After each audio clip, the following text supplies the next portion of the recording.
Kalau Tuhan udah tahu siapa yang lulus dan siapa yang gagal, ngapain repot-repot ada ujian, ya kan? Nah, buat ngejawab ini, kita harus coba berpikir sedikit out of the box. Yuk kita coba pakai sebuah analogi.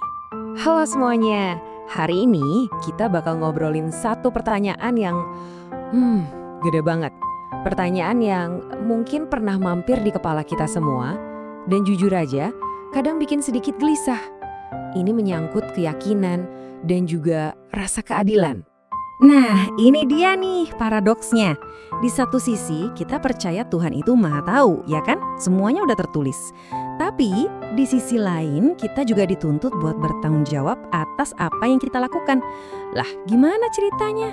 Kok kayaknya tabrakan ya? Yuk, kita coba urai pelan-pelan.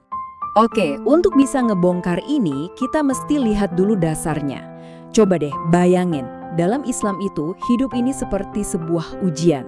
Dan semua kondisi kita, mau kita lagi kaya, lagi susah, sehat atau sakit, itu bukan tujuan akhirnya.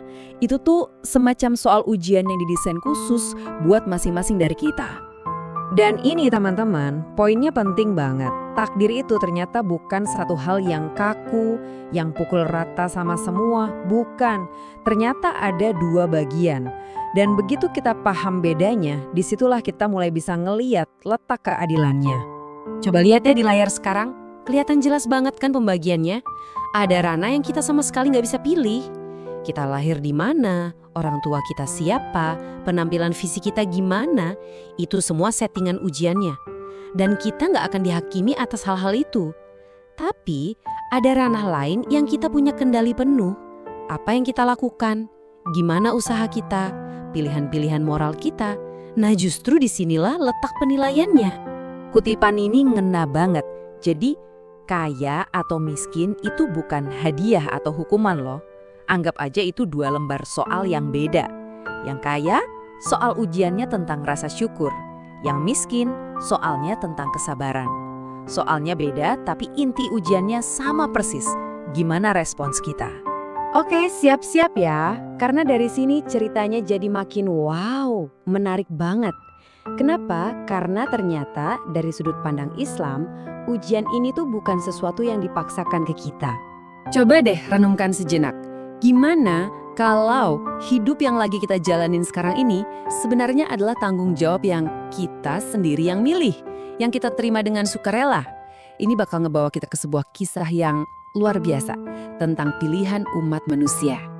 Jadi ceritanya gini, jauh sebelum kita semua diciptakan, ada sebuah tanggung jawab raksasa yang disebut amanah. Isinya itu kehendak bebas dan akal. Nah, amanah ini ditawarkan ke semua ciptaan, ke langit, bumi, gunung-gunung, dan tahu nggak? Mereka semua nolak, mundur. Mereka takut, ngeri sama bebannya yang berat banget. Tapi tiba-tiba manusia waktu itu masih dalam wujud ruh, maju ke depan, dan kita bilang, kami sanggup. Bisa kebayang nggak sih betapa besarnya pilihan yang kita ambil waktu itu? Ini bener-bener ngebalikin cara pandang kita kan? Artinya, kita di sini bukan sebagai korban takdir yang pasrah. Bukan. Kita adalah partisipan aktif dalam sebuah perjanjian besar yang ya mungkin sekarang udah kita lupakan. Oke, sekarang kita masuk ke bagian yang paling bikin pusing. Tantangan terbesarnya. Kalau Tuhan udah tahu segalanya dari awal sampai akhir, berarti pilihan kita cuma ilusi dong? Ini pertanyaan pamungkasnya. Dan jujur, ini pertanyaan yang logis banget. Kalau Tuhan udah tahu siapa yang lulus dan siapa yang gagal, ngapain repot-repot ada ujian, ya kan? Nah, buat ngejawab ini, kita harus coba berpikir sedikit out of the box. Yuk kita coba pakai sebuah analogi. Bayangin deh, kita mau ngejelasin sebuah benda 3 dimensi, anggap aja sebuah kubus, ke makhluk yang cuma bisa melihat dalam 2 dimensi. Jadi dunia mereka itu datar. Nah, buat si makhluk 2 dimensi ini, waktu kubusnya kita putar-putar di atas dunianya, yang mereka lihat itu cuma bayangannya. Dan bayangan ini bentuknya ganti-ganti terus. Kadang persegi, tiba-tiba jadi cuma segaris tipis. Buat mereka, ini kan aneh banget, nggak masuk akal, nggak konsisten. Nah, ini dia intinya. Cara kita melihat waktu, masa lalu, sekarang, masa depan, yang berjalan lurus itu tuh kayak si bayangan 2 dimensi tadi, terbatas. Sedangkan pengetahuan Tuhan itu kayak si kubus 3 dimensi yang utuh. Dia melihat semua lini masa kita secara bersamaan, dari awal sampai akhir. Kenapa? Karena dia nggak terikat oleh dimensi waktu kayak kita. Jadi, pengetahuan Tuhan soal hasilnya nanti, itu bukan berarti dia yang menyebabkan hasilnya begitu. Sama kayak kita tahu kalau kubus itu benda padat. Pengetahuan kita itu nggak mengubah bentuk bayangan yang dihasilkannya. Pengetahuan Tuhan itu ya akibat dari keberadaannya yang melampaui dimensi kita, bukan sebuah paksaan yang menghapus pilihan bebas kita. Oke, tadi kita ngomongin konsep yang tinggi banget ya. Sekarang yuk kita tarik lagi ke bawah, ke kehidupan kita sehari-hari. Terus, gunanya kita tahu semua ini apa sih? Ternyata tujuannya praktis banget. Belajar soal takdir itu bukan buat nebak-nebak apa maunya Tuhan, sama sekali bukan. Tapi ini buat jadi panduan, jadi kompas buat tindakan kita sendiri. Intinya cuma satu, kita jadi bijak untuk bisa membedakan 2 hal. Pertama, apa yang nggak bisa kita ubah, masa lalu, tempat kita lahir, itu contohnya. Buat yang ini kuncinya adalah menerima, ikhlas.